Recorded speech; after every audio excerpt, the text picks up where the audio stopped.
ভাবুন তো, সকালবেলা ঢাকার কমলাপুর রেলওয়ে স্টেশন থেকে একটি অত্যাধুনিক হাই স্পিড বুলেট ট্রেনে উঠলেন আপনি। হাতে এক কাপ ধোয়া ওঠা গরম চা, আর জানালার বাইরে চোখের পলকে বদলে যাচ্ছে দৃশ্যপট। মাত্র 1 ঘন্টার মধ্যে আপনি পৌঁছে গেলেন চট্টগ্রামে, আর সেখান থেকে মিয়ানমার পেরিয়ে মাত্র কয়েক ঘন্টার ব্যবধানে আপনার গন্তব্য সুদূর চীনের ইউনান প্রদেশ। শুনতে হলিউডের সায়েন্স ফিকশন বা কোনো রূপকথার গল্পের মতো মনে হচ্ছে, তাই না? কিন্তু অবাক করা বিষয় হলো, এই অসম্ভব স্বপ্নটি এবার বাস্তবের দোরগোড়ায় কড়া নাড়ছে। সম্প্রতি বাংলাদেশের প্রধানমন্ত্রী তারেক রহমানের ঐতিহাসিক চীন সফরে যে অভাবনীয় মাস্টার প্ল্যান নিয়ে আলোচনা করা হয়েছে, তা পুরো দক্ষিণ এশিয়ার ভূ রাজনীতিতে এক বিশাল ভূমিকম্পের সৃষ্টি করেছে।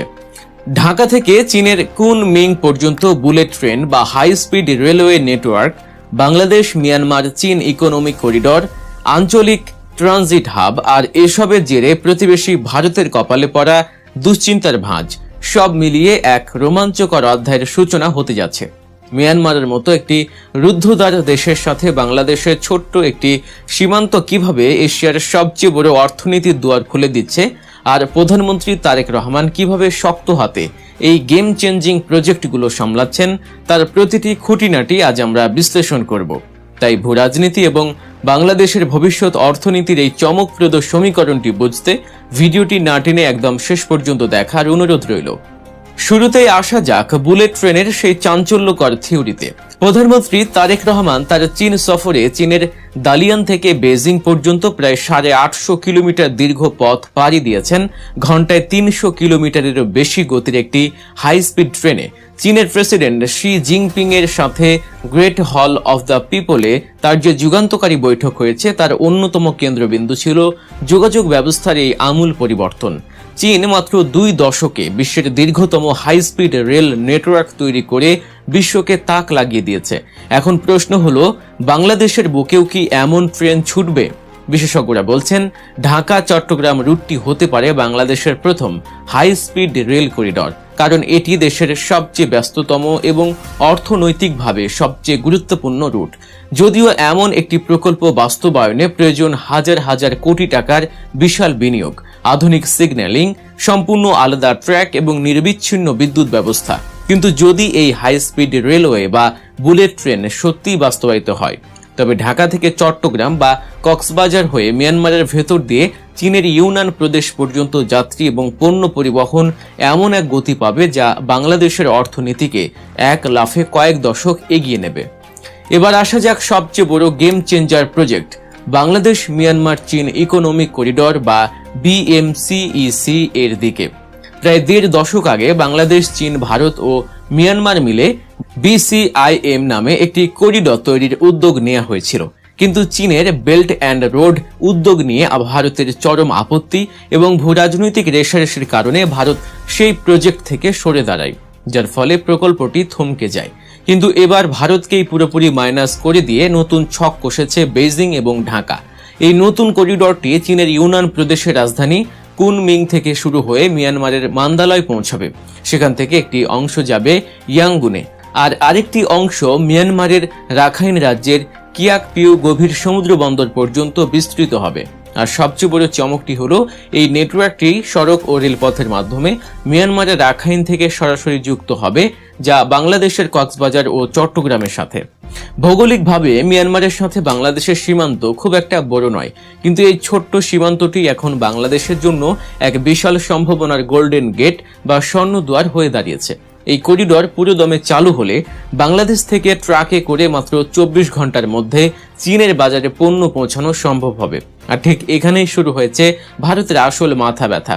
ভারতীয় গণমাধ্যম, বিশেষ করে NDTVর মতো প্রভাবশালী সংবাদ মাধ্যমগুলো প্রধানমন্ত্রী তারেক রহমানের এই সফরকে সাধারণ কোনো দ্বিপাক্ষিক সফর হিসেবে দেখছে না। তারা এটিকে দক্ষিণ এশিয়ার কৌশলগত ভারসাম্যে এক বিশাল পরিবর্তন বা স্ট্র্যাটেজিক শিফট হিসেবে আখ্যায়িত করছে। এতদিন ভারত বাংলাদেশকে যেভাবে তাদের বলয়ের মধ্যে রাখার চেষ্টা করে আসছিল, তারেক রহমানের এই সাহসী পদক্ষেপ সেই সমীকরণ একেবারে পাল্টে দিয়েছে। বিশেষ করে মোংলা বন্দরের পাশে 110 একর জমিতে চীনের জন্য বিশেষ অর্থনৈতিক অঞ্চল গড়ে তোলার যে চুক্তি হয়েছে, তা ভারতের জন্য একটি বড় ধাক্কা। কারণ এই জায়গাটি আগে ভারতের জন্য বরাদ্দ ছিল। ভারতের নাকের ডগায় বসে চীন এখন বাংলাদেশের মাটিতে তাদের শিল্পের বিস্তার ঘটাবে, যা দিল্লির নীতি নির্ধারকদের রাতের ঘুম হারাম করে দিয়েছে। অন্যদিকে এই পুরো প্রক্রিয়ায় মিয়ানমারের একটি নীরব কিন্তু অত্যন্ত তাৎপর্যপূর্ণ ভূমিকা রয়েছে। অভ্যন্তরীণ গৃহযুদ্ধ আর রাজনৈতিক অস্থিরতায় জর্জরিত মিয়ানমার বর্তমানে বিশ্ব রাজনীতিতে অনেকটা একঘরে, কিন্তু চীনের এই ইকোনমিক করিডর তাদেরকেও অর্থনৈতিক মুক্তির একটি বড় সুযোগ দিচ্ছে। মিয়ানমার খুব ভালো করেই জানে বাংলাদেশ ও চীনের মতো দুটি বড় অর্থনীতির মধ্যে সেতুবন্ধন হিসেবে কাজ করলে তাদের নিজেদের অবকাঠামোগত উন্নয়নও ত্বরান্বিত হবে। তাই মিয়ানমার প্রশাসন এখানে একটি সাইলেন্ট গেম বা নীরব ভূমিকা পালন করছে, যা প্রকারান্তরে বাংলাদেশের জন্যই সাপে বর হয়ে দেখা দিয়েছে। তবে প্রধানমন্ত্রী তারেক রহমানের এই চীন সফরের সবচেয়ে দূরদর্শী দিকটি হলো ঋণের ফাঁদ বা ডেব্ট ট্র্যাপ থেকে বেরিয়ে সরাসরি বিদেশি বিনিয়োগ বা এফডিআই এর দিকে ফোকাস করা। এতদিন চীনের সাথে সম্পর্ক মানেই ছিল বড় বড় অবকাঠামো নির্মাণের জন্য চড়া সুদে বিশাল অঙ্কের ঋণ নেওয়া। বর্তমানে বাংলাদেশে চীনের ঋণের পরিমাণ প্রায় 6.2 বিলিয়ন ডলার। কিন্তু তারেক রহমান এবার ছক পাল্টে দিয়েছেন। তিনি চীনকে প্রস্তাব দিয়েছেন তারা যেন শুধু ঋণ না দিয়ে সরাসরি বাংলাদেশে এসে কারখানা তৈরি করে। বিশ্বের মোট উৎপাদনের 1/3 হয় চীনে, কিন্তু বর্তমানে চীনে শ্রমিকের মজুরি বেড়ে যাওয়ায় এবং আমেরিকার সাথে বাণিজ্য যুদ্ধের কারণে অনেক চীনা কোম্পানি তাদের কারখানা অন্য দেশে সরিয়ে নিচ্ছে। প্রধানমন্ত্রী তারেক রহমান এই সুযোগটি কাজে লাগাতে চাইছেন। চীনের ব্যবসায়ীদের তিনি চ্যালেঞ্জ ছুড়ে দিয়েছেন আগামী 18 মাসের মধ্যে চট্টগ্রামের Anowara Chinese economic and industrial জোনে তাদের প্রথম কারখানা স্থাপন করার জন্য প্রায় 4189 কোটি টাকা ব্যয়ে এই জোনের অবকাঠামো, রাস্তাঘাট, বিদ্যুৎ, গ্যাস ও জেটি নির্মাণের কাজ অনুমোদন দেওয়া হয়েছে। চীনের এই কারখানাগুলো বাংলাদেশে স্থানান্তরিত হলে লাখ লাখ মানুষের কর্মসংস্থান হবে, দেশে নতুন প্রযুক্তির প্রবেশ ঘটবে এবং বাংলাদেশের রফতানি বাণিজ্য শুধু তৈরি পোশাকের উপর নির্ভরশীল না থেকে বহুমাত্রিক রূপ নেবে। এখন একটি বড় প্রশ্ন হলো, আমেরিকা বা ভারতের মতো পরাশক্তিগুলোদের বাদ দিয়ে চীন কেন বাংলাদেশের দিকে এত নজর দিচ্ছে, আর সবাই কেন এই বঙ্গোপসাগর কেন্দ্রিক করিডোর চায়?